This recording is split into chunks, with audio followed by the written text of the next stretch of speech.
Mr. Speaker, I'm a little bit worried about the 33,000 primary schools where this facility have been constructed. According to data from the ministry has got a total of 35,570 primary schools in this country, of which 11,000 are private, meaning the ministry has got 23,000 primary schools. So if the minister has constructed classrooms in 33,000 schools, it means a whooping 10,000 are ghost schools. Minister, what is the reliability of your answer? And if it is true, you stand by the fact that you have constructed in 33 primary schools, which are these 10,000 ghost primary schools? And I'm on the page. I'm on your page at the ministry that I'm referring to. Honorable CS, you have 5 minutes to respond. Proceed.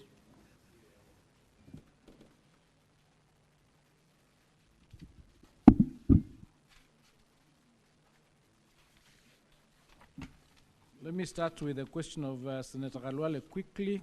We've constructed 23,000 classrooms, not in 23,000 schools.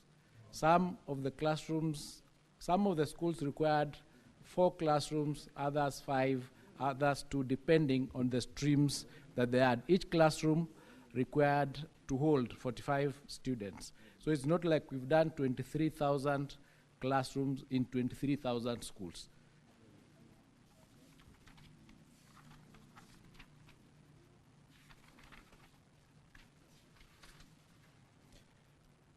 Now, the specific question from Tharakanidhi is that we've done 218 classrooms, and it is true that we noticed that mud-walled institutions, and as a ministry, we send a team there to do an analysis, and that has come back, and now we are working towards ensuring that out of the resources we have, some of them will be allocated to some of those schools, because it would have to be done like an affirmative action. This is because for the last few years, no infrastructure or no development had taken place in that particular area, and we are doing something about it. That's why we sent a team there, and I think the leaders did a letter with the specific schools that needed support, and something is being done about. But we've already done, so far, 218 classrooms in that place.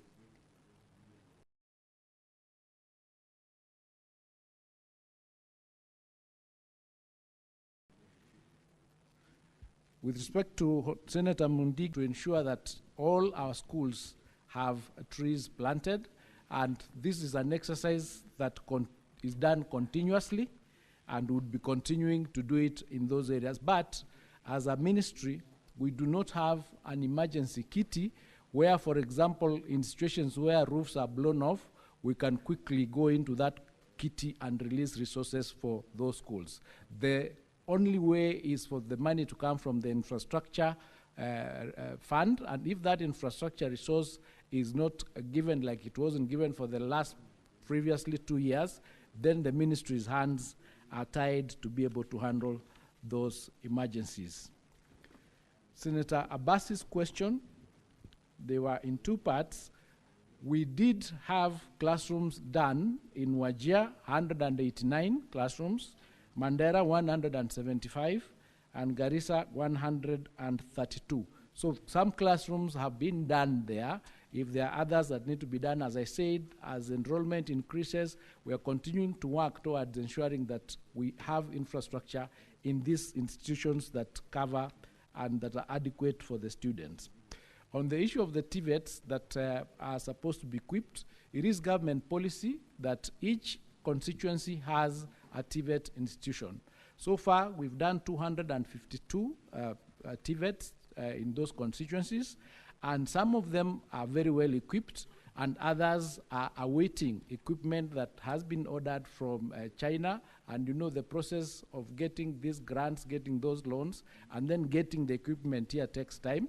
But some of those are already allocated, or they are listed awaiting those particular equipment to come depending on the area of specialization, and then they will be delivered to those. So something in that space is also being done to ensure that our TVETs are equipped sufficiently to be able to support the enrollment that we are doing currently.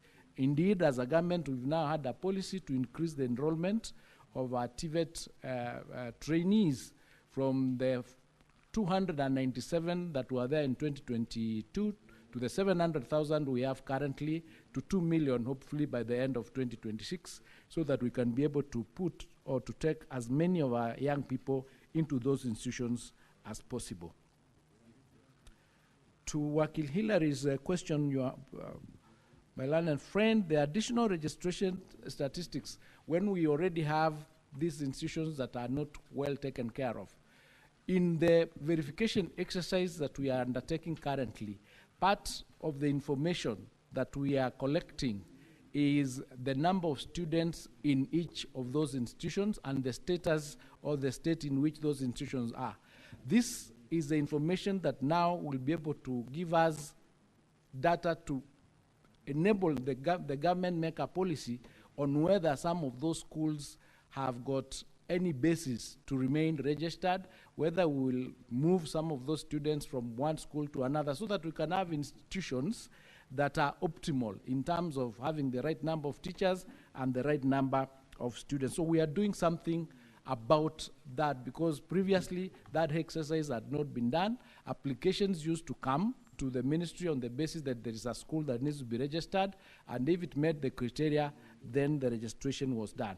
But over time, we've noticed that some of those institutions, and the statistics we're getting, is that some of the schools that we have less than 10 students. You have a school with less than 10 students, maybe with 5 teachers, so it is not optimal. And that is why we are doing this verification exercise, in order to give us the opportunity to interrogate the things or the schools that we have, the institutions that we have, whether some of them will remain or they'll be merged and some will be separated.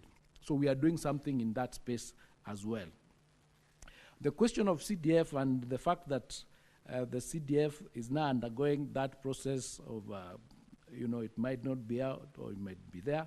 But if for any chance CDF is not there, then the funds that CDF now is using for purposes of supporting the ministry would request that that then fund would be allocated to the ministry in order for the ministry to continue doing the infrastructure and the bursaries that the CDF is doing.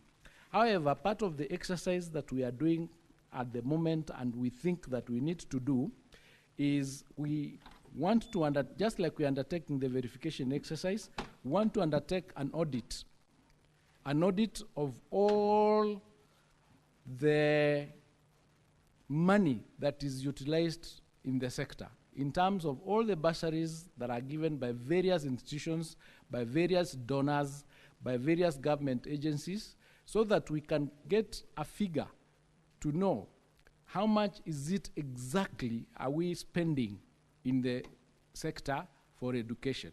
So that compared, we can then analyze to find out, with the number of learners that we have, if we pulled all these resources together, can we then have a completely free education for our children? Because to date, there is nowhere you can get the total figure, other than the 702 billion that the government allocates in the budget. There is no other center where you can get a centralized figure to say this is the amount of money that is being utilized totally in the education sector. So we want to do an audit first, then that audit will be able to give us the data that we require to push for probably the consolidation of all these amounts into one kitty, and then we have that kitty running the sector. So it's is work in progress. It's a conversation that we'll need to all have to see how we sort out that problem, because as the senator here has said, these are problems that have been there for a very long time, and we've really not gotten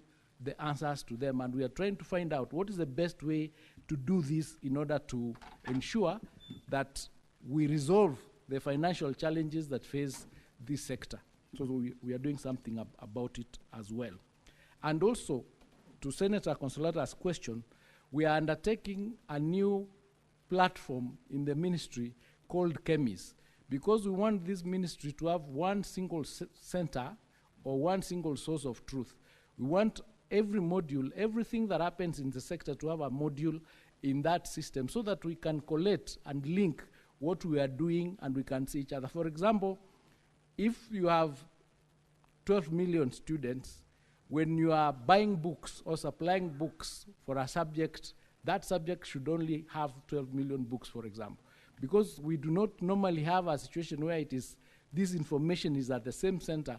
You would find perhaps when you have 5 million students, you are supplying 7 million books. So that there is a gap and there is a waste of resources that needs now to be utilized optimally. So we are doing something, utilizing data, utilizing AI to ensure that going forward, we are able to utilize the resources that are available in the digital sector to make decisions that are data-based, that are evidence-driven. And to Senator Miraji's question, it is true that there are, because of this disconnect, where one arm is not seeing the other, we are finding things happening that otherwise, if we were operating not in silos, would be much more optimal in the utilization of the resources that we have. This is why we are saying we want to come up with that particular platform so that even if you are a donor or you are somebody doing anything for the education sector, you plug in into the module and the ministry and the government can see what you are doing, including feeding of children and all the other activities that take place by individuals in the sector.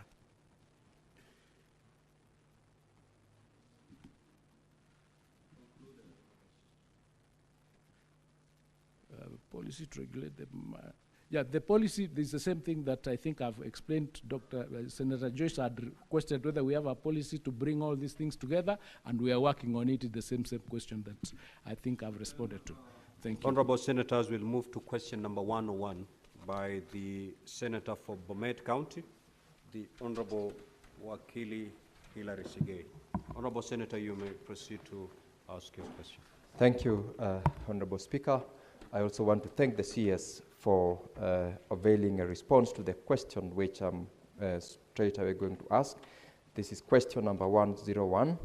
Question 101A, could the Cabinet Secretary provide a detailed assessment of the current state of infrastructure at Bomet University College and disclose the status of all ongoing infrastructural development projects for lecture halls, workshops, hostels, and other essential academic and support facilities. 101